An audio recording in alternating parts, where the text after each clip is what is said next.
bila masak tu dia bagi 30 minit je. Kan? So apa benda yang atas meja yang kau dah letak tu, half dah siap.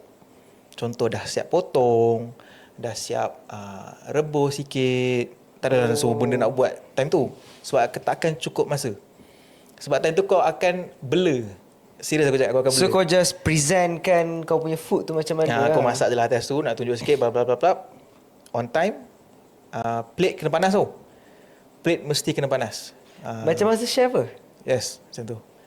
So cara nak panaskan plate tu, diorang ambil lah pan, diorang penuh air, letak atas pinggan, atas api. Okay, aku nak patah balik kepada sedap tu adalah subjektif kan. Aku teringat pasal kes yang Gordon Ramsay kot, tak silap aku, yang dia kata rendang tu kena crispy.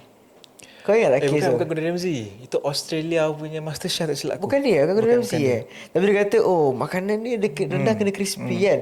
So benda tu dia tak make sense untuk rakyat Malaysia lah. Macam mana